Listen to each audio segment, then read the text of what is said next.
This episode of VoiceOver पर चर्चा is powered by voicesbazaar.com, India's premium audio agency.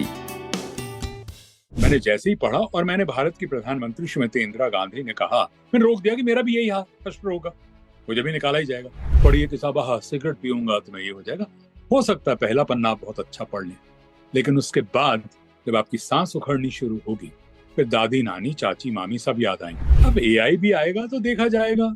तो इससे पहले कि आप डरें तो क्यों ना उससे दोस्ती कर ली जाए। ट्रांजिस्टर हो, थर्मस हो, खिलौना हो, याद रखिएगा ऐसी वस्तुएं बॉम्ब भी हो सकती हैं। ऐसा देखने पर सुरक्षा कर्मचारी को सूचित करें। इस यात्रा सेवा में थोड़ा विलंब होगा। इस असुविधा के लिए हमें खेद है। There will be a short delay in the service. We apologize for the inconvenience. Very good यार, क्या बात है भाई, Thank तुम you. तो कमाल हो। So welcome to another super special episode of VoiceOver पर चर्चा. I can call this the episode of this year 2024.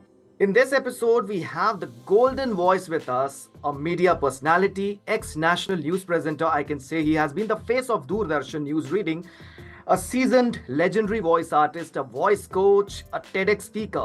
And finally, last but not the least, the male voice of Delhi Metro announcement and other cities also in terms of announcements. So, to my viewers, to my listeners, to my subscribers, it's a great honor, it's a pride, it's a privilege to have Mr. Shami Narang on VoiceOver पर चर्चा. So, sir, आपका बहुत हार्दिक स्वागत है VoiceOver पर चर्चा में. Thank you so much Harsh. Sir, starting this particular episode, जैसे हम अगर वॉइसिंग की बात करें, वॉइस इंडस्ट्री की बात करें, तो आज के समय में लोगों को इसके बारे में जानकारी है जी, इंटरनेट जी, काफी ऐसे रिसोर्सेज हो गए हैं, लेकिन जी, आपके समय में अवेयरनेस इतनी ज्यादा नहीं थी और आपके केस में कहीं ये प्लान्ड नहीं था कि आपको इस प्रोफेशन में जाना है. और क्योंकि सर हम आपको इतने टाइम से मैं आपको फॉलो कर रहा हूँ, मैं वो एक बार हम थोड़ी अगर उसके बारे में चर्चा कर सकते हैं. आपकी शुरुआत कैसे हुई थी वॉइस ओवर में, वॉइस एक्टिंग में? हर्ष, जो पहली बात आपने कही, जो पहला जुमला आपने कहा कि क्या आपके प्रोफेशन के बारे में लोग जानते थे, मैं आपको बहुत फ्रैंकली एक चीज बताना चाहता हूँ. मेरा ताल्लुक पंजाब के साथ है और मैं पहली मर्तबा जब अपने होने वाली बीवी, तब मेरी शादी नहीं हुई थी, उनके घर गया तो दे रिच लैंडलॉर्ड्स, जमींदार लोग थे और मैं अपने हिसाब से पॉपुलर हो चुका था जहां तक वॉइस का ताल्लुक है और अच्छा खासा कमाने भी लगा था. तो मेरा जो पहला इंटरव्यू हुआ उसमें मुझसे कहा गया कि बेटा तुम गा बजा लेते हो, बोलते हो, एडवर्टाइजिंग करते हो, तुम्हारी आवाज सुनाई देती है, पर तुम करते क्या हो? So this profession as a voicing career किसी को मालूम ही नहीं था. अब इस तरह के मतलब जिससे बेखबर थे जिस प्रोफेशन से लोग, उस प्रोफेशन में मैं कैसे आया? मैं आपके तमाम नाजरीन हाजरीन को यह भी बताना चाहता हूं कि मेरा जो तालीम के हिसाब से मेरा ताल्लुक इंजीनियरिंग से है. मैं 4th ईयर में, बात 77 की है, इंजीनियरिंग के 4th ईयर में था. मेरे कॉलेज का एक ऑडिटोरियम बन रहा था और उसमें साउंड सिस्टम इंस्टॉल करने के लिए अमेरिकन आए हुए थे और हमको बड़ी जिज्ञासा थी कि भाई ये बीइंग एन इंजीनियर ये किस तरह से इंस्टॉलेशन होती है और क्यों इतनी तवज्जो दी जाती है इन तमाम चीजों के ऊपर. तो बस 30-40 विद्यार्थी जो थे, हम इकट्ठा होके उस ऑडिटोरियम की तरफ गए जहां इंस्टॉलेशन चल रही थी और एक अमेरिकन मिस्टर फ्लैनेगन वो सीढ़ी लगाकर ऊपर उसकी कैलिब्रेशन कर रहे थे, जिससे वो स्टैग्स लगाते हैं, 3-3 स्पीकर्स एक जगह, तो उसको एंगल देते हैं एक्यूस्टिक्स पॉइंट ऑफ व्यू से ऑडिटोरियम्स के अंदर. तो जब सारा हो गया तो they needed someone to do the audio check. एक माइक्रोफोन था पुराने जमाने का. अब देखो नियति या डेस्टिनी क्या चीज होती है. उससे पहले मुझे बिल्कुल मालूम नहीं था कि अनाउंसमेंट्स कहा जाता था, वॉइसिंग तो बाद में, टर्म ही बाद में सुनाई थी. बाद में वाली, yes. ठीक है.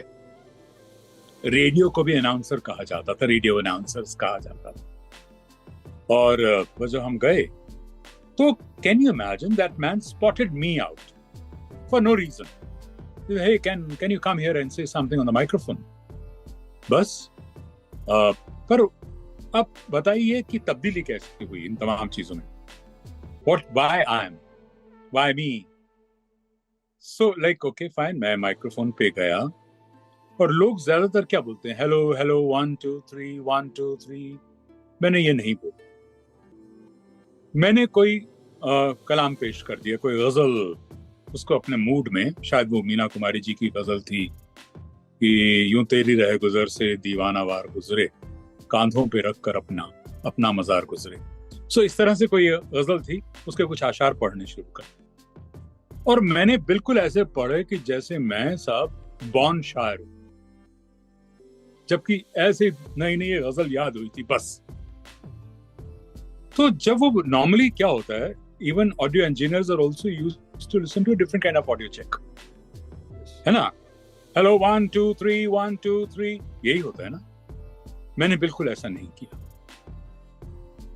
This man mister Flanagan was on the ladder, he came down, वो नीचे आ गए और उन्होंने कहा, hey come here, don't you think you are wasting your time man. कम वक्त, मेरे माँ बाप पैसा खर्च कर रहे हैं इतना पढ़ाने में, तुम कह रहे हो मैं टाइम वेस्ट कर रहा हूँ। So I said, I am sorry, I couldn't get you. He said, have you heard your voice, man? I said, yeah, I talk to my friends, I talk to my parents, I talk to my family. He said, no. Have you heard your amplified voice? Or the processed voice? ये terms मुझे कुछ मालूम नहीं थी तब तक। You were sounding great. I said, okay.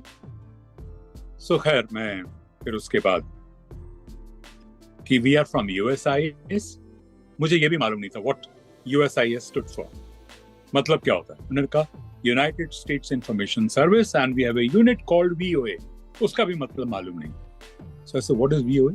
He said, voice of America. BBC सुना था, मुझे VOA नहीं मालूम था। तो उन्होंने कहा कि we are from USIS and we have a unit, the broadcasting unit at Curzon road, अभी जिसका नाम कस्तूरबा गांधी मार्ग है। तो आप अगर आए कल हमारे स्टूडियो तो बड़ा अच्छा लगेगा। So I said, are you crazy? Are they pulling my leg or what? So जो बाकी मेरे फ्रेंड्स खड़े थे उन्होंने बोला अच्छा, तो उसने अपना कार्ड भी दे दिया। उस जमाने में बहुत बड़ी बात होती कि गोरा आपको अपना कोई विजिटिंग कार्ड दे। यस यस, ठीक है। So उसमें अरे अच्छा अच्छा, दिस इज, सो किसी ने कहा यार ये USIS है ना, ये वो है जहां पर हम लोग बचपन में स्कूल के टाइम में अमेरिकन लाइब्रेरी में जाया करते थे। वही एक USIS की फ्लोर थी जिसमें कोई भी जा सकता था लाइब्रेरी के वजह से। So I said, okay, so he said, I'm on the 4th floor, reach at such and such time and I'll meet you. खैर जनाब, मैं हॉस्टल से I reached there and पहुंचा तो पहली मर्तबा मैंने स्टूडियो देखा। इससे पहले कभी स्टूडियो फिल्मों में देखा था, मतलब, पर वो तो आपको मालूम है बहुत अलग तरह की एग्जैजरेशंस होती हैं, यू नो लाइक। तो एनीवे मैं फिर उसमें चला गया, क्या कहते हैं, 4th फ्लोर पे स्टूडियो था। गया तो पहली मर्तबा मैंने देखा कि एक स्टूडियो होता है, एक कंट्रोल रूम होता है, उसके बीच में 2 दरवाजे होते हैं, है ना, साउंड लॉक होता है। सो मैंने देखा कि वो मिस्टर फ्लैनेगन थे, उनके साथ 2-4 अमेरिकन और थे और एक मिस्टर शास्त्री थे जो Hindi head. So he said, अच्छा, very nice, nice. So like you're doing engineering, wonderful. जो भी हो, 2 मिनट मेरे से, what's your name? Shami. तो उन्होंने पहले तो ये टाइम लगाया थोड़ा सा, उसके बाद उन्होंने मुझे एक पन्ना पकड़ा दिया और वो कागज लेके कि आप पढ़ेंगे इसे। पर मैंने जैसे ही खोला तो वो हिंदी में था। मैं ये नहीं कह रहा कि हिंदी नहीं आती थी, लेकिन इस तरह की हिंदी छोड़े आप 8वीं जमात में when you opt for science, तो आपकी हिंदी छूट जाती because your medium is English। ज्यादातर इंग्लिश में होता है उसके बाद। नहीं, साइंस होती ही अंग्रेजी में होती है और देवनागरी इतना हम उसके बाद हम नहीं पढ़ते थे, बातचीत सारी हिंदी में करते थे, हिंदी फिल्में देखते थे, लेकिन आपका वो पढ़ना छूट जाता था। यस, पढ़ना छूट जाता, राइट। खैर एनीवे मैंने बिल्कुल नहीं कहा कि मैं अनकंफर्टेबल, हाँ ठीक है, देखी जाएगी। अंदर गया, 10 लाइन सुनी, तो 10 पंक्तियों को मैंने पढ़ा, और इस ज़हनियत के साथ और इस साइकोलॉजी के साथ, इस मेंटेलिटी के साथ पढ़ा, इस माइंडसेट के साथ पढ़ा कि कम वक्त घर तो आने देंगे यार, क्या कर लेंगे मेरा, है ना। सो मैंने बहुत ही इत्मीनान से उसे पढ़ा। जब पढ़ा तो इतना लग रहा था कि आप शीशे के इधर उधर देख सकते हैं। वो लोग कंट्रोल रूम में है और मैं स्टूडियो में हूँ। माइक्रोफोन से मेरे को ये लग रहा था कि जो गोरे भी हैं और जो हिंदी हेड है, उनके तमाम लोगों के जो तासुरात हैं, जो एक एक्सप्रेशंस हैं, वो बहुत सेटिस्फाइंग लग रहे हैं, है ना। हर इंसान बड़ा मुतमईन सा लग रहा है, बड़ा संतुष्ट सा लग रहा है। So I came out, is it, come out done. माशाल्लाह, शास्त्री साहब ने कहा कि मैं यहाँ का हिंदी हेड हूँ, और माशाल्लाह क्या गला पाया तुमने। अच्छा, बट बेटा आपने पढ़ा, एक बात याद रखना, हिंदी एक ऐसी जुबान है जिस तरह से लिखी जाती है उसी तरह से बोली जाती है। आप अगर छोटी की मात्रा और बड़ी की मात्रा का ख्याल कर लेते तो आप प्रतिभा को प्रतिभा ना पढ़ते। सो बेटा, छोटी की मात्रा का आप अगर ख्याल रखा होता आपने तो प्रतिभा पढ़ते आप, पर पढ़ा बहुत अच्छा। ये मेरा पहला जिंदगी का माइक्रोफोन का एक्सपीरियंस। कॉलेज में होता है, आप बैंड होता है, hey ladies and gentleman now here comes, ये एक अलग बात होती है, वो आप भी करते हैं, सारे करते हैं। लेकिन ब्रॉडकास्टिंग के एक प्रोफेशन में आप प्रवेश कर रहे हैं तो इसका तजुर्बा बिल्कुल नहीं। सो मैं गया, मैंने कहा साहब मैं इसको दुरुस्त कर देता हूँ, फिर से पढ़ देता हूँ। हाँ दोबारा पढ़ दीजिए। मैंने एक बारी फिर किया, वो प्रतिभा ठीक करके बाहर आ गया, और हो सकता है कि मैंने पहली स्क्रिप्ट से बेहतर पढ़ा हो। Wonderful, very nice. So let's have a cup of coffee. And in the meantime, here's a slip for you. Go to that window. Harsh, no exaggeration, मैं उस विंडो पे जाता हूँ। 1977 में मुझे 100 रुपए दे दिए जाते। आप ये देखें कि नियति, ऊपर वाला चाहता था कि बॉस, मैं हर तरह का इंसेंटिव तुझे देना चाहता हूँ, so that you can take the initiative. तो मुंह मत मोड़ो इससे।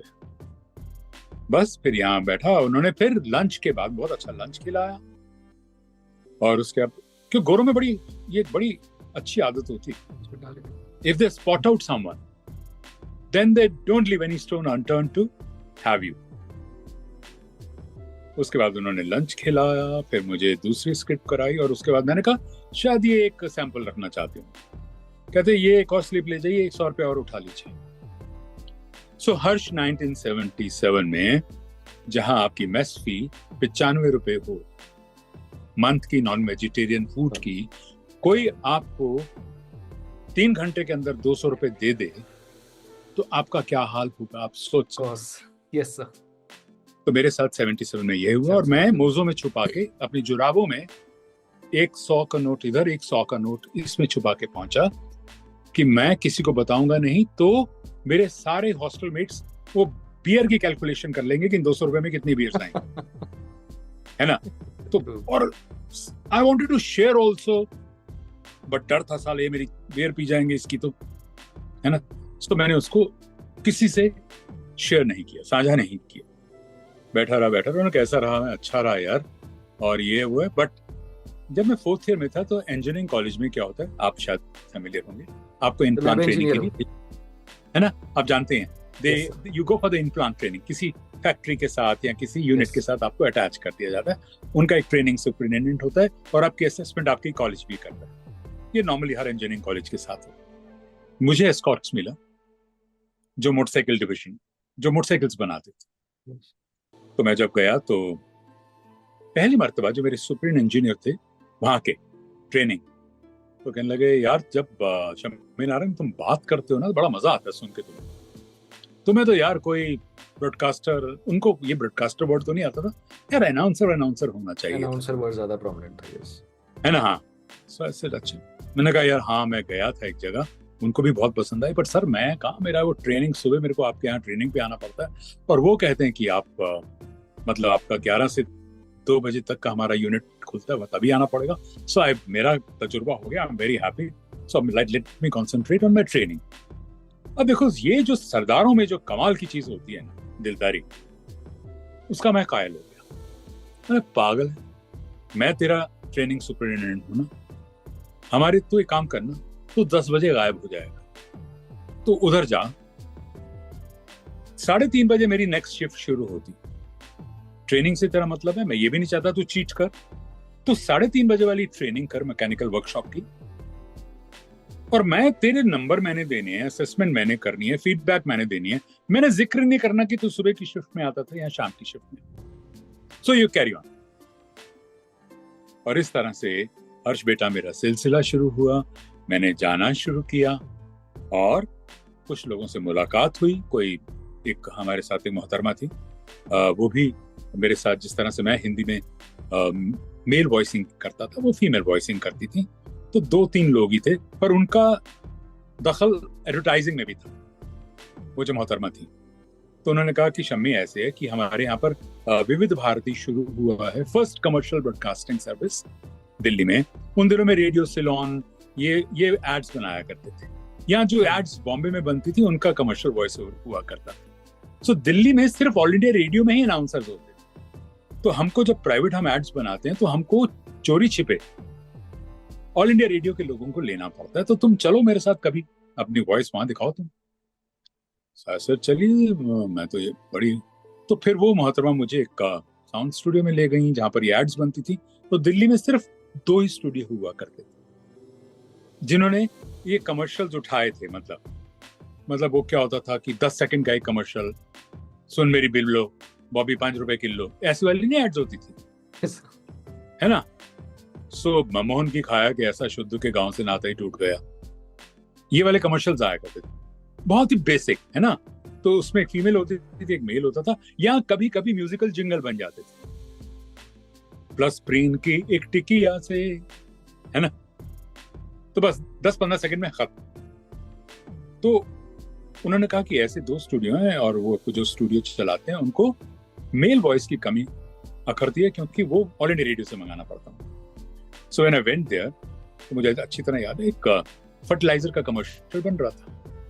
उस फर्टिलाइजर के कमर्शियल में they were waiting for the musician to come, and उसके बाद किसी ने पहले गाना था, उसके बाद मेरा वॉइस ओवर आ गया। सो वो लड़की भी आगे जो गा रही थी, स्क्रिप्ट भी तैयार थी, वो म्यूजिक डायरेक्टर साहब नहीं पहुंचे। तो हम बड़ा मायूस हुए। Fortunately being in the college band, I used to play drums for college. Drums बजाता था और अपने कॉलेज की कुछ कंपोजिशंस कर लिया करता, थोड़ा बहुत गिटार पे हाथ मार लेता था, यू नो लाइक एक बेसिक कंपोजिशंस कर लिया करता था, और नेचुरली गा बजा लेता था। तो मैंने कहा साहब ऐसे आप स्क्रैच बना लो। उन्होंने कहा कि अच्छा ऐसा करते हैं, अब स्क्रैच बना लेते हैं, हम मेल पोर्शन भी अभी ये जो लड़की है इससे गवा लेंगे, क्लाइंट को बता देंगे। तो मैंने कहा जी मैं, अगर आप चाहते हैं तो मैं इसको कंपोज करके देखता हूँ, मुझे 10 मिनट दीजिए।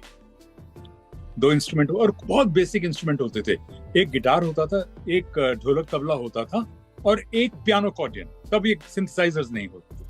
3 इंस्ट्रूमेंट के साथ, हाँ 3 इंस्ट्रूमेंट के साथ, बजट बहुत कम होता था, जिंगल बनता। मैंने कंपोज किया, खुद गाया, लड़की ने मेरे साथ गाया। और ये नहीं था कि आपने पहले जिंगल बना लिया और उसके बाद में वॉइस ओवर देंगे, आपको साथ में ही वॉइस ओवर देना पड़ता था साइमल्टेनियसली, यस, है ना, क्योंकि वो मोनो ट्रैक्स होते थे, कोई कट पेस्ट नहीं होता था कुछ भी। सो मैंने जैसे ही गाया, मुंह पीछे किया, जी हाँ आज ही लीजिए, you know like. So they felt very happy. Nothing, this is not a scratch man, this is final. तुम्हें हर पार्टिसिपेशन के 50 रुपए मिलेंगे, 50 रुपए गाने के, 50 रुपए कंपोजिशन के, और 50 रुपए वॉइस ओवर के। ऐसे यार ये तो कमाल हो रहा है। मतलब अब कहते हैं ना, खुदा मेहरबान तो गधा पहलवान, तो मेरा तो वही हाल था भाई, है ना। सो मैंने वो भी, एंड देन इस तरह से ये वॉइसिंग, पढ़ाई, वीओए, वॉइस, ये सिलसिला शुरू हो गया। और इस तरह से आपका दायरा भी बढ़ता गया, आपकी मकबूलियत, आपकी पहचान वो भी बनती चली गई, है ना। आपकी जुबान दुरुस्त होती चली गई, क्योंकि अच्छे लोग मिलना शुरू हुए। कुछ गलत बोलता था तो सही कराते थे, आपकी भाषा में सुधार कराते थे, है ना। इस तरह से मेरी मातृ जुबान पंजाबी है, और एक बहुत ही पॉपुलर शो गुरबानी के ऊपर आता था दिल्ली में, पहला स्पॉन्सर्ड प्रोग्राम, पहला। तो उन्होंने गुरबानी से शुरू किया और वो बहुत पॉपुलर। अगर आप अपने वालदैन से, अपने माँ बाप से पूछेंगे, यस सर, तो उनको जरूर मालूम होगा कि दिल्ली में एक प्रोग्राम बजा करता था, सरब सांझी गुरबानी। कोई बोले राम राम, उसमें एक शब्द कीर्तन होता था और मेरी वॉइस आती थी। So I used to talk about Shri Guru Granth Sahib. पर क्योंकि पंजाबी बदनाम थे कि उनकी भाषा बहुत ही अक्खड़, बहुत ही लाउड होते हैं ये लोग, मैं पहला शख्स था जिसने एक्सपेरिमेंट किया। तो मैंने कहा नहीं यार, यहाँ पर गुरु ग्रंथ साहब जी की गरिमा का सवाल है ना, उसकी पाकीज़गी का ख्याल रखना हमें, क्या करें। तो उसको मूड चेंज कर दे। So when I said this, तो वो इस तरह से होता था, आत्मा दे सुख ले टेक्सला टीवी दे निर्माता पेश कर देने सरब सांझी गुरबानी, पर वो रिवर्ब डालते थे और वो बहुत ही आध्यात्मिक हो जाता था सारा माहौल ही, है ना। तो that stole the show man. वो बहुत ज्यादा पॉपुलर और वो हफ्ते में 2 बार आता था विविध भारती ऑल इंडिया रेडियो में। करते करते करते तो लोगों ने मेरा तारुफ कराना शुरू किया कि साहब ये सरब सांझी गुरबानी वाला वॉइस है। अब इधर से पढ़ाई भी चल रही है। Then you got to, because आपका वो ट्रेनिंग सेशन खत्म हुआ, फाइनल ईयर के लिए आप वापस आएंगे फिर से। तो इस तरह से, बट कॉलेज में सैटरडे संडे ऑफ होता था। प्राइवेट स्टूडियोज फिर ये आलम हो गया कि शमी जी अगर आप आने वाले बन रहे हैं तो हम संडे को भी रिकॉर्डिंग करेंगे। तो ये तमाम सिलसिला स्केड्यूल के हिसाब से उन्होंने, हाँ बस बेटा, फिर to cut the story short, इधर ही मेरी मुलाकात जिस सरब सांझी गुरबानी का मैंने इसलिए जिक्र किया क्योंकि इसी से मेरे न्यूज रीडिंग का सिलसिला दूरदर्शन। कैसे? क्योंकि जब मैंने सरब सांझी गुरबानी रेडियो में पॉपुलर हो गया तो गवर्नमेंट ऑफ इंडिया ने, इंफॉर्मेशन ब्रॉडकास्टिंग मिनिस्ट्री ने सोचा कि बहुत ही खूबसूरत, बहुत आध्यात्मिक और सब लोग सुनते हैं इसे, क्यों ना इसे टेलीविजन पे भी उतारा जाए। तो जब टेलीविजन पे उतारने की बात हुई तो वो जो पायलट बना रहे थे साहब, जो वो उनको ही काम सौंपा गया, जो ऑडियो करते थे, जो प्रोड्यूसर थे, वो मुस्लिम थे, जुबैर ईमान करके। तो उनको जब ये मिला तो उन्होंने कहा कि इसकी भी कोई बेसिक एंकरिंग कराना चाहते हैं आप? उन्होंने कहा हाँ यार, कराना तो चाहते हैं, पर शम्मी की प्रॉब्लम ये है कि हम चाहते हैं कोई टर्बन, बड़ी दाढ़ी वाले कोई प्रीचर आए और वो इसका तारुफ कराएं। सो आई सेड ओके फाइन। तो उन्होंने 2-3 की ट्राई की। तो उन्होंने कहा यार तुम एक काम करो, हम तो इसे बहुत ही धर्मनिरपेक्ष बनाना चाहते हैं, एक यूनिवर्सल फील देना चाहते हैं, तो तुम ऐसा करो, एक पीला कपड़ा बांध के और उससे शुरुआत करते हैं कि देखिए even non six also believe in this. Yes, but उसका पूरा एहतराम करिए, उसकी इज्जत पूरी होनी चाहिए, है ना, उसकी अजमत में और उसकी पाकीज़गी में कोई फर्क नहीं पड़ना चाहिए। सो एनीवे, मैं कर रहा था तो आदर्श बेटा, सॉरी हर्ष, उस जमाने में कैमरामैन भी नहीं होते थे क्योंकि दिल्ली में फिल्म्स ही नहीं बनती थी। तो इवन जो कैमरामैन बुलाए जाते थे वो भी दूरदर्शन से ही बुलाए जाते थे, जो छुपकर फ्रीलांसिंग करते थे, है ना। तो वो एक कैमरा मिल गया। उस जमाने में नए नए VHS और वीडियो शुरू हुए थे और उन्होंने शूट किया। तो वो शूट कर रहे थे, नेचुरली वो दूरदर्शन से बुलाए गए। तो उन्होंने कहा यार तुम इतना अच्छा बोलते हो, 1982 में एशियाड होने वाला है और टेलीविजन ब्लैक एंड व्हाइट से कलर्ड हो रहा है, इस वजह से कुछ न्यूज की ऑडिशंस हो रही हैं, तो तुम क्यों नहीं कोशिश करते? हर्ष, हम लोगों को इतना कॉम्प्लेक्स था दूरदर्शन के चेहरों के साथ कि यार क्या बात कर रहा है यार, मतलब सलमा सुल्तान के साथ बैठ जाना मतलब अमिताभ बच्चन के साथ फिल्म कर लेना, ठीक है ना, उनकी झलक पा लेना बहुत बड़ी बात होती है। अच्छा नहीं यार, मुझे मेरी औकात पता है, तुम रहने दो इसे यार, 20 रुपए का सवाल है, एक पे ऑर्डर भरना है तुम्हें, भर दो, देखी जाएगी। वॉइस ऑफ अमेरिका का तुम्हें पता, तुम हो जाओगे। तो इस तरह से जब मैं गया बेटा तो 300 लोग थे ऑडियो के लिए, भेड़ बकरियों की तरह खड़ा किया था। जब बुलाया गया, और यूं होता था, एक साइक्लोस्टाइल, तब फोटोस्टैट नहीं था, आधे आधे पन्ने का साइक्लोस्टाइल पन्ना देते थे, कागज भी बचाया जाता था, वो आधा फाड़ के ही देते थे। और भारत के प्रधानमंत्री, आपने ये कहा, तब होता था भारत की प्रधानमंत्री, because Indira Gandhi used to be there, है ना। भारत की प्रधानमंत्री श्रीमती इंदिरा गांधी नेक्स्ट, आप देख रहे हैं सब, मतलब अभी बेचारे भारत की प्रधानमंत्री का नेक्स्ट, निकल भाई निकल निकल, एक एक लाइन करके। yes. मतलब इतनी, मतलब मैं क्या, इतनी बेरहमी से आपको ऑडिशन हो रहा था, बता नहीं सकता। सो मेरे को भी लगा, और मैंने कहा पक्का यार, वैसे ही मेरा अल्फाबेट एस है शम्मी से, वैसे ही नंबर बहुत लेट आएगा मेरा। तब तक मैं बहुत डिमोरलाइज हो चुका था, क्योंकि सब दिख रहा आपको, लाइन ऐसी दीवार के साथ से बढ़ाते जा रहे हैं, बीच में माइक्रोफोन है, सोचो। फिर मेरी बारी आई, पन्ना लिया, मैंने जैसे ही पढ़ा, और मैंने भारत की प्रधानमंत्री श्रीमती इंदिरा गांधी ने कहा, मैंने रोक दिया कि मेरा भी यही हाल फर्स्ट होगा, मुझे भी निकाला ही जाएगा। अंदर से आवाज आती है कंट्रोल रूम से, इनको कहिए और पढ़िए। सो और पढ़ा, पूरा पेज खत्म कीजिए। जब किया तो चलो, मैंने कहा यार हो सकता है फ्लूक है, यू नो लाइक, या मेरा थोड़ा सा कमर्शियल काम आ गया होगा, है ना। बाहर आया, सारी बात हो गई। उस वक्त में खत आया करते थे, फिर एक सरकारी चिट्ठी आती है कि इतने 10 दिन के बाद आपका एक लिखित एग्जाम है, द रिटन टेस्ट।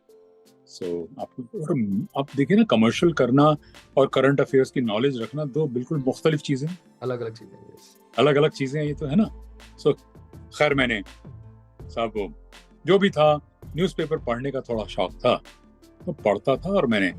और पंजाब में उन दिनों में अनरेस्ट चल रहा था, टेररिज्म बहुत था, पर अकाली समस्या कहा जाता था उसे, क्योंकि मुखालफत जो हो रही थी वो अकाली दल के साथ थी। तो उन्होंने कहा कि अकाली समस्या पंजाब में, मुझे ये मौजूम दिया गया, है ना, उसका उन्वान ये था। तो मेरी हैंडराइटिंग बहुत खराब, क्योंकि वो छोटी स्क्रिप्ट लिख के देवनागरी बहुत बिगड़ चुकी थी मेरी। तो मैंने खैर बहुत ही कॉन्शियस होके वो 15 लाइनों में लिख दिया। आप यकीन नहीं मानेंगे, 10 दिन बाद आता है कि अब आप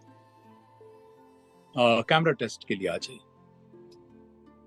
आप सोचिए, सुना, बाद में मेरे को सुनाई दिया, 10,000 एप्लीकेंट्स थे, 300 को पहली ऑडिशन के लिए बुलाया गया, उसमें से 50 को बुलाया गया रिटन टेस्ट के लिए, फिर शॉर्टलिस्ट हुए, और 25 को बुलाया गया कैमरा टेस्ट के लिए। फाइनली कैमरा टेस्ट के लिए। Finally camera test. तो इस तरह से फिर बैठा हुआ हूँ, और फिर मैं प्ले भी कर रहा था शीला भाटिया जी का।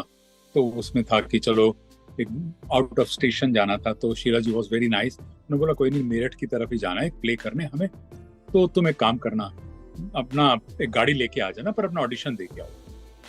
And I was about to miss that, कि इतना तुक्का नहीं मेरा चल सकता, अब नहीं हो सकता यार, मैं अब इतना कर लिया है मेरे।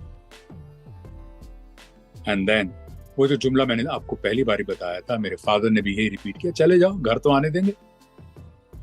सो that you know like, I belong to a forces family basically, everyone is in army, तो एक बेसिक एटीट्यूड भी होता है आपका।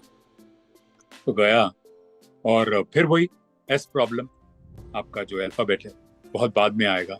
तो 25 में से 24th मेरा नंबर, और 25वां आया ही नहीं। तो सोचो लास्ट वाला था।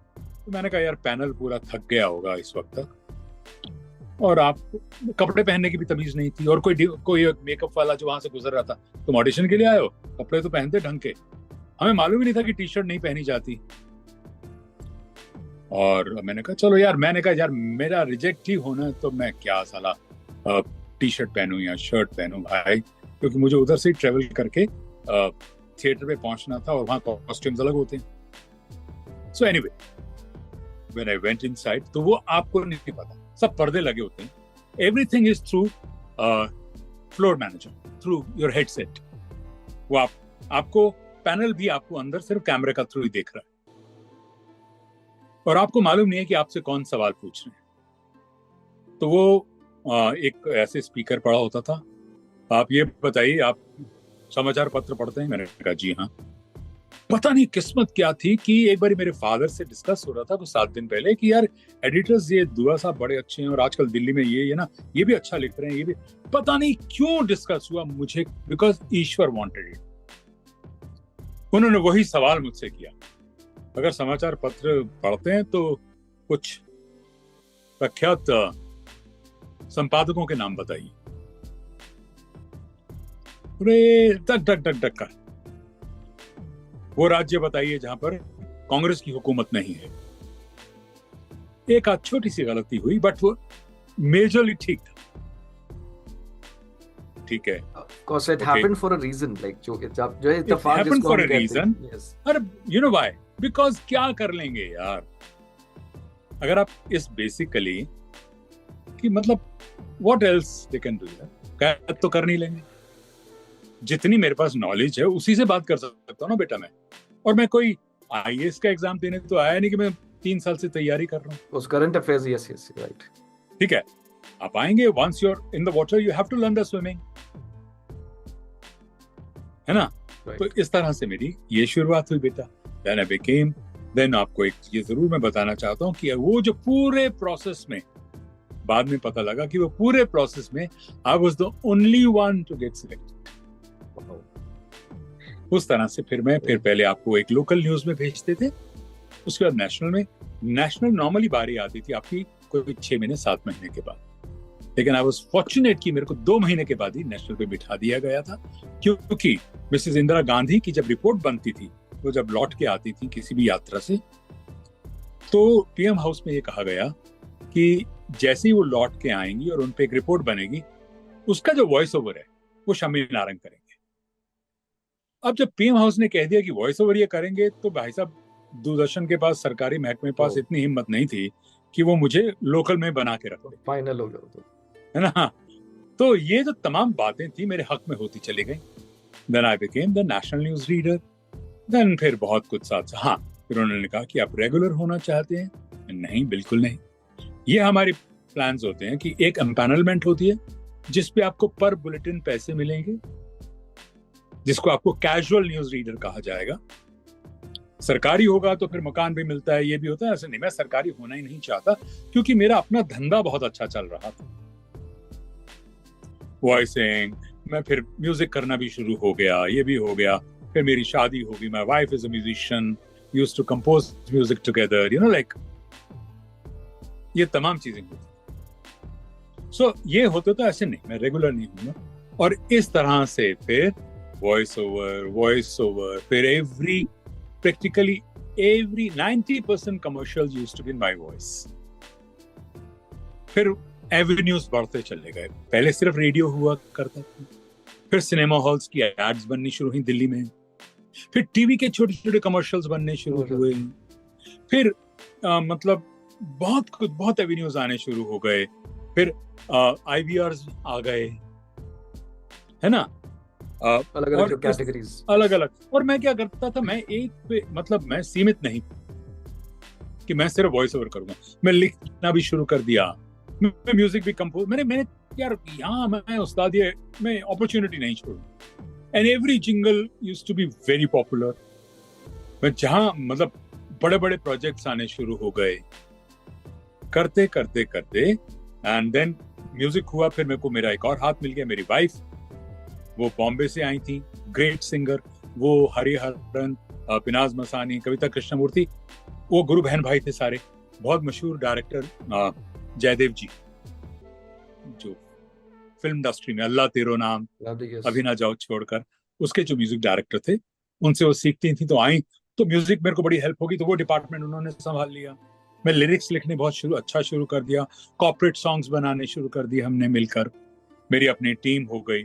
98 में बेटा फिर मैंने अपना स्टूडियो खोल दिया, और स्टूडियो खोलना उन दिनों में मुश्किल क्योंकि एक्सपेंसिव अवेयर होता था। सो दिल्ली का I was the first one two start fully digital studio. उस जमाने में कंप्यूटर इतने मोटे पेट वाला होता था, बहुत, यस सर, हाँ, और उतना ही मॉनिटर जो होता था वो भी इतने, तो मॉड्यूल्स आते थे सॉफ्टवेयर के, फिर उस हमें पता भी नहीं था इसको सॉफ्टवेयर कहते हैं, इसे हार्डवेयर कहते हैं। तो वो मेरा अब खुद एक अमेरिका में मेरा चक्कर लगा था, तो वहाँ एक एग्जीबिशन लगी थी। तो केजे सिंह मेरे बहुत अच्छे दोस्त, जो इस टाइम बॉम्बे में एयर रहमान को असिस्ट कर रहे हैं, जो रिकॉर्डिंग्स के अंदर, जिन्होंने तमाम गुरु की ये बड़ी बड़ी रिकॉर्डिंग्स जो करते हैं, रंग दे बसंती एंड एवरीथिंग। अगर आप केजे सिंह कभी साउंड इंजीनियर पे डालेंगे तो is well known, very well known recording engineer. और मैं और वो बहुत अच्छे दोस्त दिल्ली के थे। तो वो कनाडा से पढ़ के आए, तो मेरे को फोन करते थे, तुम ये उठा लो। मैंने कहा एग्जीबिशन में ये दिख रहा है। मैं वो कुछ मतलब करता था, स्पूल रिकॉर्डिंग होती थी ना यार, बहुत सिंपल होता था। एक मिक्सर होता था, एक स्पूल रिकॉर्डिंग सिस्टम होता था, 2 माइक्रोफोन होते थे, उस पे गा लो, उसी पे बोल लो, यही होता था। तो फर्स्ट डिजिटल स्टूडियो, उसके एक्यूस्टिक्स अलग होते थे, और धीरे धीरे करके ये मालूम ही नहीं था कट पेस्ट, अच्छा कट पेस्ट हो जाता है, बहुत बड़ी बात थी। तो वो जो बिगाड़ना शुरू किया हमने वॉइसेस को, हमने किया कि अच्छा यार एक टेक और दे दे, चल ये लाइन को आधा कर दे, ये जोड़ लेंगे अब, है ना। पोस्ट प्रोडक्शन की वैल्यू क्या होती है वो हमने सिखाई। हमने मतलब, मैं उसको बोस्ट नहीं करना चाहता, लेकिन बॉम्बे में होता था, पर दिल्ली में क्योंकि मैं सामान मतलब ले आया, दिल्ली में बेचने वाले आउटलेट्स ही नहीं थी इस तरह की। सो करते करते बेटा देन फिर उसके बाद voicing, there is no looking back, इस तरह से सब करता रहा। इसी वजह से एज अ वॉइसर फिर 1999 में जब इसका मतलब इस मेट्रो के ख्याल ने जन्म लिया, यस तो बस उस तरह से फिर 2000 के करीब जब गाड़ी को दौड़ना था पहली लाइन पर, आई थिंक शाहदरा से 30,000 की लाइन थी वो, तो श्रीधरन साहब used to be the chief executive of that, करता धरता ब्रेन बिहाइंड मेट्रो। तो उन्होंने कहा कि साहब बाहर की ट्रेन में जाओ ना, तो अंदर ट्रेन में मैसेज भी आता है।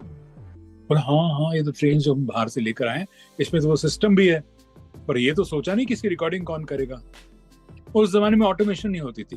वो एक कार्ड डाल के, वो जो शख्स होता था वो हर बारी बटन दबाता था बेचारा, 30,000 दरवाजे दाईं ओर खोलेंगे, है ना। तो उन्होंने कहा नहीं इसकी ऑटोमेशन भी हो सकती है, आप ऑटोमेशन कीजिए इसकी। तो उन्होंने कहा वो तो ठीक है, पर करेगा कौन। तो मैंने फिलहाल ऐसा करते हैं, रिन्नी खन्ना है जो अंग्रेजी में बोलती हैं, तो कहने लगे अच्छा या I know because I only hear English news, how about Hindi. तो मैं sir you want a female, let's try male, you know like but I like one man whose got a mustaches, although I can't understand his Hindi.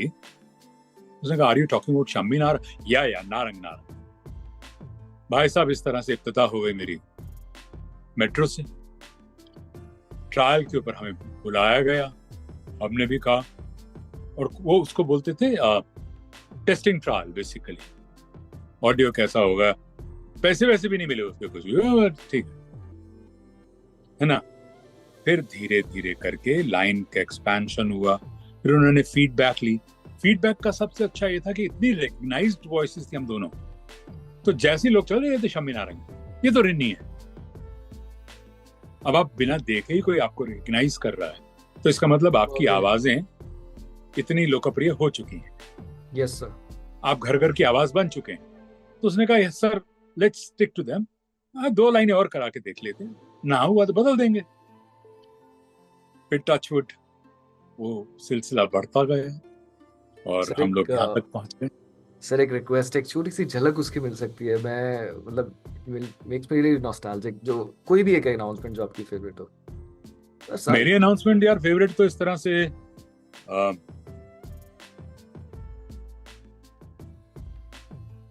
कृपया ध्यान दीजिए,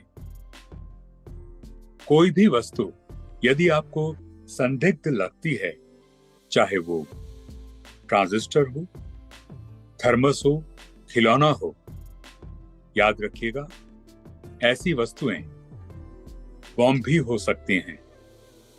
ऐसा देखने पर तुरंत सुरक्षा कर्मचारी को सूचित करें। धन्यवाद। वंडरफुल सर, मैं एक चीज आपसे सर शेयर करना चाहूंगा। मैं क्योंकि दिल्ली में पला बड़ा हूँ और मुझे बचपन से मिमिक्री का शौक है, मतलब अलग अलग आवाजें निकालने का। तो मैं जब मेरी एक हैबिट थी कि मैं किसी को भी सुनता हूँ, मैं उसको इमिटेट करने की कोशिश करता हूँ। वाह, वेरी नाइस। और सर मैं मेट्रो में जब ट्रैवल करता था ना, तब तो हम आवाज सुन के इतना फैसिनेट हो जाते थे, तब तो वॉइसिंग का मुझे कुछ नहीं पता था। मैं दोनों अनाउंसमेंट्स को आज तक मैं इमिटेट करने की कोशिश करता हूँ, मेल एंड फीमेल दोनों, मतलब So sweet. अच्छा, कुछ हो जाए यार। सर मैं 2 अनाउंसमेंट्स, एक तो राजीव हाँ। चौक, और जैसे अगर कभी ट्रेन रुक जाती है, हाँ, आज भी सर कोशिश कर रहा हूँ सर, माफी चाहूंगा, इट्स नॉट ऑफ नहीं कोर्स। नहीं बिल्कुल। अरे यार कुछ ऐसी कोई हरी का अपना एक स्टाइल होता है बेटा। ओके सर, सो अगला स्टेशन राजीव चौक है, दरवाजे दाईं तरफ से खुलेंगे, कृपया सावधानी से उतरिए। The next station is Rajiv Chowk, doors will open on the right, please mind the gap. इस यात्रा सेवा में थोड़ा विलंब होगा, इस असुविधा के लिए हमें खेद है। There will be a short delay in the service. We apologize for the inconvenience.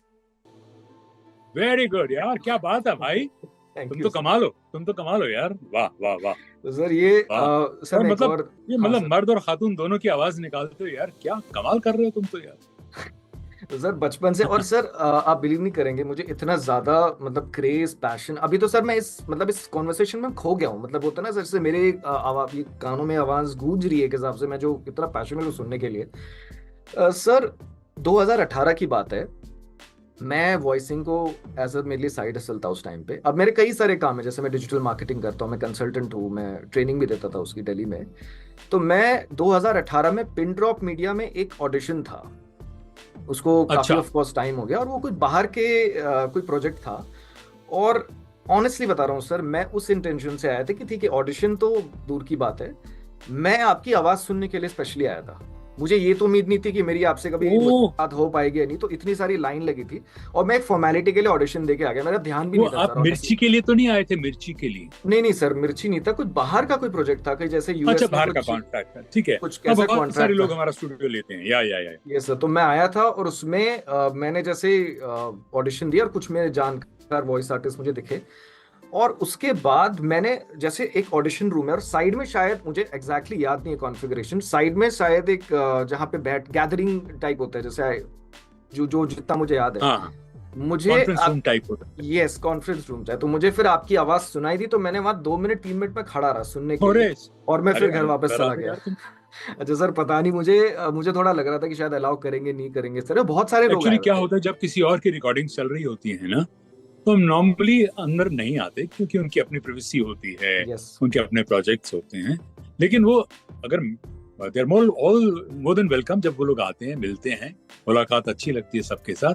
लेकिन हाँ, उनकी अपनी कोई पर्सनल रिकॉर्डिंग चल रही होती है, अगर वो खुद ही ना बुलाएं तो मैं नहीं जाता, क्योंकि हर चीज का अपना एक मापदंड होता है, प्रोटोकॉल होता है। तो पर वैसे बच्चे बहुत नॉर्मली सब मिलके जाते हैं। तो मेरा बहुत मन था, बट उसमें होता क्या, मैंने भी एक चीज फील की। हर्ष, जब भी आप दिल्ली आए तो आपका खैर मकदम है, कभी भी आइए, यू आर मोस्ट वेलकम यार। मेरे सर में हुआ पता है क्या सर, उसमें इतने सारे लोग थे, तो मुझे थोड़ा लगा कि अगर मुझे अलाउ कर देंगे ना, तो सबको करना पड़ेगा। तो मैंने खुद ही एक बाउंड्री सेट कर दी कि नहीं, ये ठीक नहीं है, इट्स नॉट रेलेवेंट, और मैं सिर्फ आवाज सुनने के लिए सर आपके आया था। No, I must confess also, Harsh, I love interacting with especially students, aspiring people. मैं कॉलेजेस में जाता हूँ, बहुत टाइम स्पेंड करता हूँ उनके साथ, और ये नहीं कि सिर्फ इसी पे चर्चा होगी, नहीं, किसी भी विषय पे बात करो यार। लाइक मुझे लगता है कि मैं जवान हो गया, वेरी फ्रैंकली, जब मैं आप जैसे लोगों से बात करता हूँ।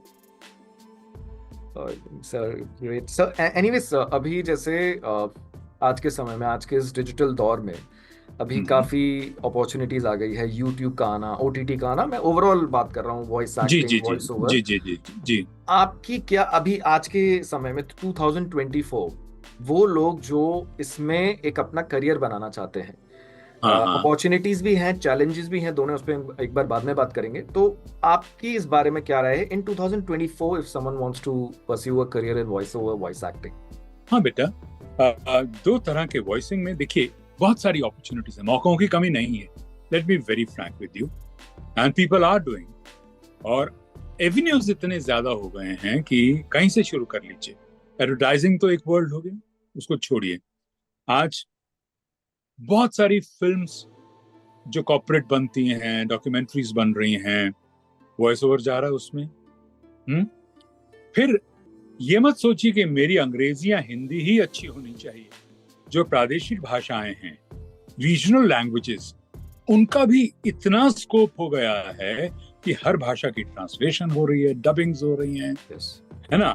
चाहे वो आप OTT पे ही देख लीजिए, चाहे वो नेटफ्लिक्स है, चाहे आप you pick up any platform यार, है ना। तो पहले तो मैं ये लोगों को बताना चाहता हूँ कि कॉन्शियस मत होइए कि हमें अंग्रेजी नहीं आती या बहुत अच्छी हिंदी नहीं आती।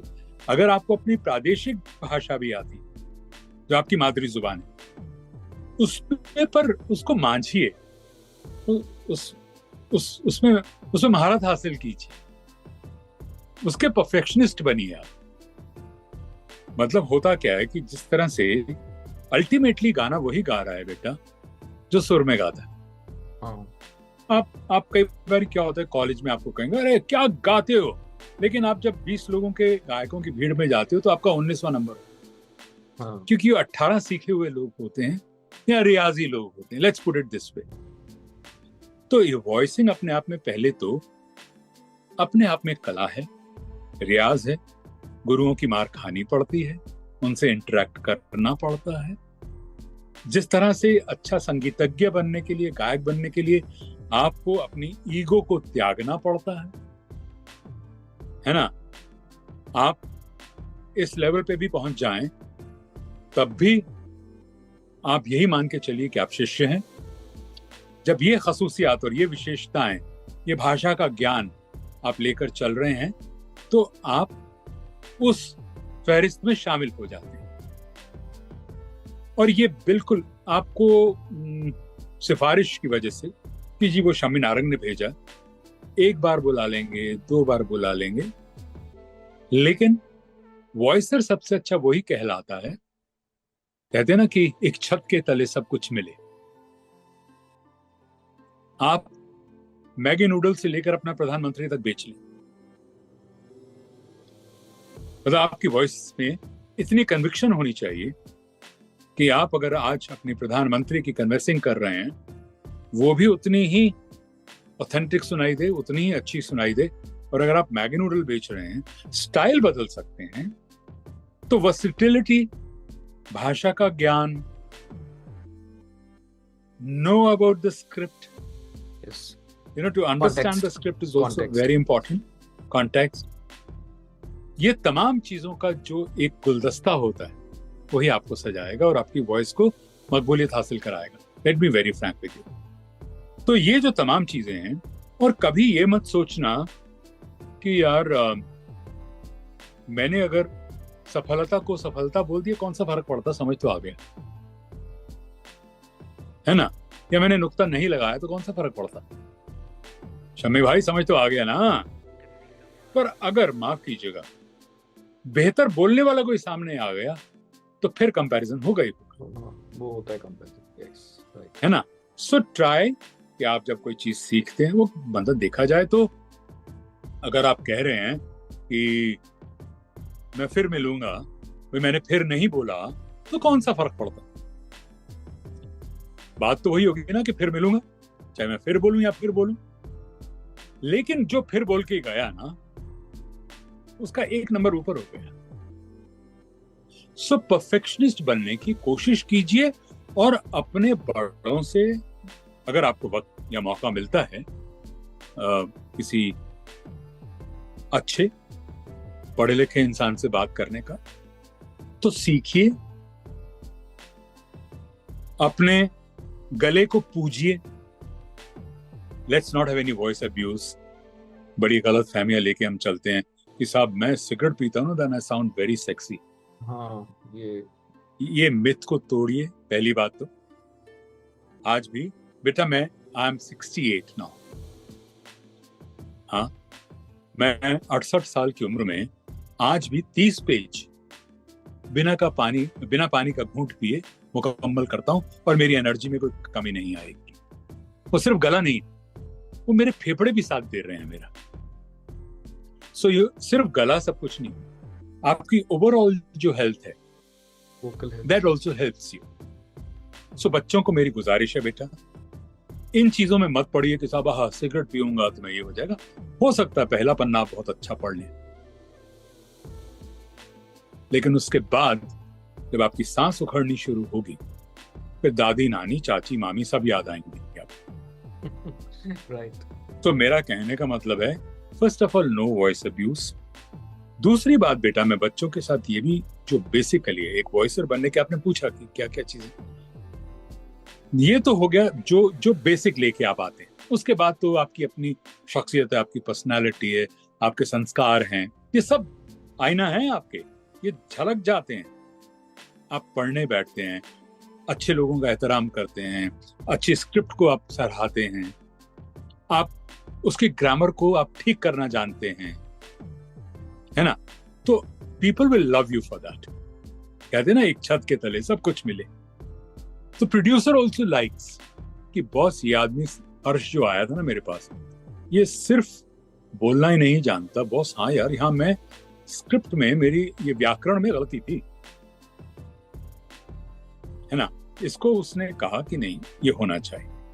अब मैंने कहा कि उसके बावजूद भी हम यहाँ गए। जब बावजूद लगा दिया तो भी लगाने की क्या जरूरत? तो ये छोटी छोटी बातों का जब ख्याल करते हैं आप, अगर भी लगा दिया तो उसका कोई बिल नहीं आ रहा आपको, लगा दिया तो लगा दिया यार, क्या फर्क पड़ता है। लेकिन आप प्रोफेशनल कैसे कहलाएंगे? क्योंकि आपको भाषा का ज्ञान है, इसलिए आप कर गए। सो सस्टेनेबिलिटी शम्मी नारायण की सिर्फ गला वाला तो चलो जो है सो है, लेकिन मुझे इन बातों ने भी सहायता की, है ना? सो इन तमाम एक जो पैकेज लेके जब आप एक स्टूडियो के अंदर जाते हैं, आपको मार्किंग आती है नहीं आती, आप ओवरलैपिंग तो नहीं कर रहे वॉइस की, आप ये तो नहीं चाहते कॉन्शियस होके कि भाई बस खत्म और घर जाऊं, है ना? नहीं, अब जाइए। प्रोड्यूसर के पास टाइम होता है, रिकॉर्डिंग इंजीनियर्स बहुत अच्छे होते हैं, हाँ, बट अगर if you start trying out their patience कि आप 4 लाइन भी नहीं बोल पाए, तो और रियाज कीजिए। और अब तो बहुत अच्छा आ गया कि अब तो लाइन बाय लाइन भी कहीं ना कहीं माशाल्लाह आपका रिकॉर्डिंग इंजीनियर बना देता आप। एक वो पैच करके हम तो उस स्कूल में थे जहां 20 मिनट का ऑडियो विजुअल होता था, 19वें मिनट पे गलती होगी तो फिर दोबारा शुरू से कीजिए, यू नो, क्योंकि कट पेस्ट नहीं हो सकता था। सो ये तमाम बातों में देयर इज नथिंग, बट मेरा कहने का मतलब है, अच्छा, और जिस तरह से मैं हर्ष के साथ बात कर रहा हूं, वही मैं शायद कमर्शियल्स में भी इस्तेमाल करता हूं। मेरा उतार चढ़ाव, मेरी मॉड्यूलेशन, मेरी आर्टिकुलेशन, शब्दों का चुनाव, मेरे स्ट्रेसेस, मेरे पॉजेस, नॉर्मली आपको वही मिलेंगे। स्क्रिप्ट के हिसाब से ऊपर नीचे होंगे। तो मैंने क्या किया, मैंने अभी आपसे इतनी लंबी चौड़ी बात की है, मेरा जो बेसिक जो डेसिबल लेवल रहा वो यही रहा। तो आप इसको अपनी आदत में शुमार कीजिए, जो आप रिकॉर्डिंग के टाइम बोलते हैं या जो आप अच्छा बोलते हैं, वो अच्छा बोलना जब तक आप अपनी आदत में शुमार नहीं करेंगे, वो आप चाहे अपनी मम्मा के साथ बात कीजिए, पापा के साथ बात कीजिए, भाई बहनों के साथ बात कीजिए, वो मुझे लगता है, आप अगर आपके घर में कोई आया तो अंकल आप ये चाय पियेंगे, यूं ही बात कर रहे हैं, अंकल क्या आप चाय पियेंगे, ये तो नहीं कर रहे हैं ना, ये तो नहीं करेंगे। तो जब जरूरत है तब कीजिए। तब आप once you are a drama artist, then it's a different, वो एक होता है वॉइसिंग में, बट बेसिक नोट्स को, जो एक मिड लेवल का नोट होता है, उसको लेके चलिए। सो बिला वजह के देखिए, मॉड्यूलेशन है, मॉड्यूलेशन आपकी दादी के अंदर भी है, आपकी नानी के अंदर भी है। वो कहेगी, छोटू एक चाय ले आई जरा, ये चाय बनाइए, उसने आपको 10 सेकंड में 5 वेरिएशंस दिए हैं, वो नेचुरल। लेकिन जब आप माइक्रोफोन के साथ दोस्ती कर रहे हैं, तब आप स्क्रिप्ट की डिमांड के हिसाब से चलिए। तो ये बेटा, इन चीजों का ख्याल रखिए। बिल्कुल सर। और ये एक ऐसा टॉपिक है जो मैं मेरे पिछले कई एपिसोड्स में मैंने हमेशा डिस्कस किया है कि आज के समय में चीज़ें आसान हो गई हैं कुछ मामले में टेक्नोलॉजी की मदद से। कंपटीशन हमेशा से था, रहेगा, बट एक और चीज़ जो उभर के आई है, and specially for the young generation, या मैं कहूँगा बिगिनर्स, एस्पायरिंग वॉइस एक्टर्स जो इस फील्ड में दस्तक देना चाहते हैं, वो चीज़ है आर्टिफिशियल इंटेलिजेंस और AI. हर जगह AI। और एआई, अभी कुछ साल पहले ये कहा जाता था कि एआई वॉइस है, बिल्कुल रोबोटिक है, इमोशन नहीं है, बट अब जो है थोड़ा समय के साथ वो इम्प्रूव होती जा रही है। मतलब कि हम कह सकते हैं और होगी। इसमें आप वॉइसिंग के लिहाज से फॉर द बिगिनर्स आप इसको किस एंगल से सर देखते हैं? आपकी इसके बारे में क्या राय है? देखो बेटा, एक बात याद रखना, मतलब कोई भी शास्त्रीय संगीत भी जो है ना, आपको बेसिक कहीं ना कहीं शायद वो रागदारी आपके कंप्यूटर में ले आए, लेकिन जो उसकी बारीकियां हैं, मींड लगाना, उसके अंदर वो फीलिंग लाना, वो शायद अभी मुझे लगता है कम से कम 50 साल लगेंगे एआई को ये भी करते अडॉप्ट करने में। मेरी वॉइस का वो डेसिबल लेवल ले लेंगे, वो फ्रीक्वेंसीज को ले लेंगे, लेकिन मेरे मूड्स को नहीं ले सकता। यस। तो दो तरीके हैं बेटा, और चलो ले भी लेता। दो चीजें हैं बेटा, या तो आप उससे डर जाइए। पहली बात तो यह है कि मुझे इसलिए नहीं डर लगता कि मैंने अपनी इनिंग खेल ली विदाउट एआई, है ना। अल्लाह मियां का करम, बहुत काम किया, बहुत अच्छा रहा। हमारे वक्त में बताया कि स्पूल टेप रिकॉर्डर होते थे, डिजिटल भी नहीं होता था, कंप्यूटर भी नहीं होता था, तो हमने हर तरह की इनिंग खेल ली। अब एआई भी आएगा तो देखा जाएगा, मेरे लिए वो है। लेकिन यंग जनरेशन, यस, तो इससे पहले कि आप डरें तो क्यों ना उससे दोस्ती कर ली जाए। मतलब मेरी आवाज के हिसाब से एआई कैसे करेगा, उस पे काम कर लिया जाए। मेरा तो चलिए खैर, अब मैं बता रहा हूँ 68 की उम्र में मैं तवक्को भी नहीं कर रहा कि साहब ये होना चाहिए। मेरी कोई इस तरह की हसरत भी नहीं है ना, कि वो कहते हैं ना कि आखिरी वक्त में क्या खाक मुसलमान बनेंगे, है ना। तो अब जब बढ़िया हो गया सब कुछ, अब एआई हो, बीआई हो, सीआई हो, कुछ भी हो, तो अगर टेक्नोलॉजी है ना, तो यार उससे दोस्ती करिए। इससे पहले कि मैं उसको अपोज करना शुरू कर दूं, क्रिटिसाइज करना शुरू कर दूं, उस पर तोहमत लगा दूं, व्हाई नॉट। तो आप उससे बच नहीं सकते, तो दोस्ती करते हैं ना। मेरी आवाज में एआई का क्या फायदा होगा, कॉम्बिनेशन क्या बनेगा, इस पे काम करते हैं। अपने तो लेट्स नॉट क्राफ्ट को, हाँ, तो इस क्राफ्ट को सीखते हैं ना यार, क्राफ्ट को सीखते हैं। डिमोरलाइज क्यों हो जाए हम। देखिए, वक्त तो प्रतिस्पर्धा का है। आपने कहा था यार इतने एक्टर्स हो गए, क्या होगा, आ गया ना ओटीटी। फिर से बॉम्बे में वो जो एक्टर्स की बाढ़ थी, वो सैलाब आया हुआ था, वो सब काम आ रहा नहीं आ रहा। एवेन्यूज भी तो पढ़ गए। वॉइस ओवर को कभी सोचा था कि एक नॉवेलिस्ट अपना नॉवल पढ़ाएगा आपसे? वो क्रिएट कर रहे हैं ना आप। एवेन्यू है ना, आईवीआर का किसी ने सोचा था कि आपको, मतलब आज बैंक वाला भी कहेगा dial 1 for so and so, dial 2 for so and so, कोई तो बोल ही रहा है। सो ये मान के चलिए कि अगर तादाद बढ़ रही है कलाकारों की या फनकारों की, तो आयाम भी उतने ही बढ़ रहे हैं।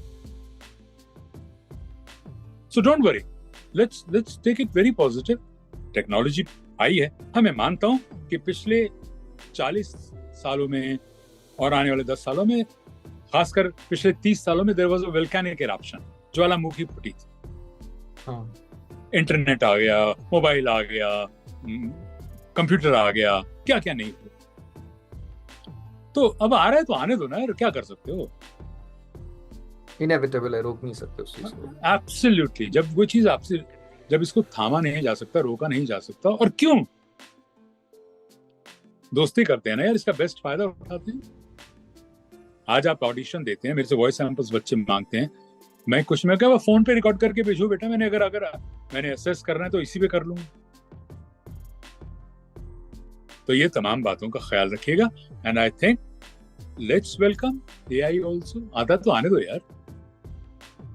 आप जब तक कलाकार हैं, ये मान के चलिएगा कि आपकी भावना को, आपके फीलिंग्स को, और आपके पॉजेस, आपके इंटोनेशंस को, आपकी मॉड्यूलेशंस को, आपकी वॉइस को कॉपी कर सकता है, लेकिन आपके जहन को कि हर्ष इस वक्त क्या सोच रहा है और किस तरफ जाएगा स्लाइड होके, वो नहीं होगा। उस वेरिएशंस जो होते हैं, जैसे एक ही लाइन को अलग अलग तरीके से वेरिएशंस होते हैं, आपके मूड्स होते हैं, है ना, मतलब।